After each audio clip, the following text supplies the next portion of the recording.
চশমা museum, a house of world class, জলট্যাক মোড়, বহরমপুর মডার্ন হোটেলের সামনে।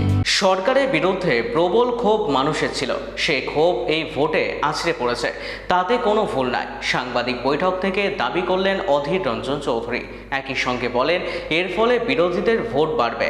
কোন পার্টির পক্ষে এই ভোট বেশি পড়বে তা আন্দাজ করা এখন খুব কঠিন। তবে বড় একটা অংশ বিজেপির পক্ষে ভোট গিয়েছে। তিনি ব্যাখ্যা করে বলেন, মমতা ব্যানার্জি যদি 40টা ভোট পায়, বিরোধীরা 60টা পেয়েছে, এমনটাই দাবি করলেন অধীর রঞ্জন চৌধুরী। সরকারের বিরুদ্ধে প্রবল ক্ষোভ মানুষের ছিল, সেই ক্ষোভ এই ভোটে আছড়ে পড়েছে, এখানে কোনো ভুল নেই। কিন্তু সরকার বিরোধী যারা, তারা কিন্তু কেউ একক পার্টি নয়। সরকার বিরোধী যারা, তাদের মধ্যে বিজেপি আছে, কংগ্রেস আছে, সিপিএম আছে, আইএসএফ আছে, আরও কিছু কিছু আছে। স্বাভাবিকভাবে বিরোধী ভোট তো বেশি হবেই।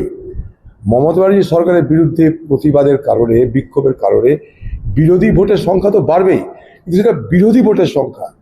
সেই বিরোধীর মধ্যে কোন পার্টি সবথেকে বেশি ভোট পাবে, সেটা এখনই আন্দাজ করা একটু কঠিন।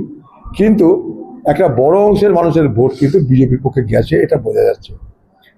মমতা ব্যানার্জির বিরুদ্ধে প্রচুর ভোট। মমতা ব্যানার্জি যদি 40টা ভোট পায়, বিরোধীরা 60টা ভোট পেয়েছে। মমতা ব্যানার্জি 30টা ভোট পায়, বিরোধীরা 70টা ভোট পেয়েছে। সেই 70টা টুকরো হয়েছে, ফ্র্যাগমেন্টেড হয়েছে। তার মধ্যে অনেকে ভাগিদার আছে। সবগুলোকে মোকাবেলা করে এককভাবে মমতা ব্যানার্জির ভোটের থেকে বেশি ভোট সিট অনুযায়ী কারা পাবে, সেটা কিন্তু জটিল অঙ্ক। তবুও আমার মনে হয়েছে যে সেকেন্ড ফেজের ভোটে একটা বড় অংশের মানুষের ভোট বিজেপির পক্ষে গেছে, এবং মমতা ব্যানার্জি নিজে কিছুটা হতাশ, এই দুটাই বলতে পারি। বাকিটা এটাই আমার অবজারভেশন।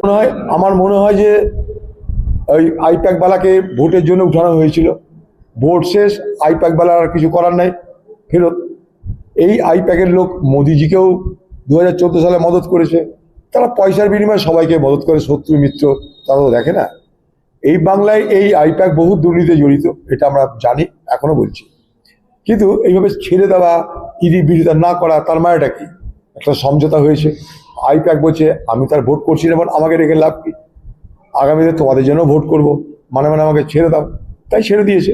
লোক বলুন, ভোট শেষ হওয়ার পর ছেড়েছে।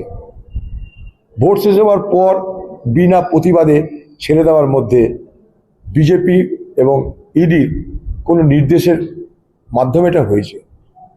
এটা সাধারণ বিষয় নয়। ভোট শেষ, আইপ্যাককে নিয়ে কোনো কাজ নাই, আইপ্যাক ছুটি নাও, ব্যাস এই।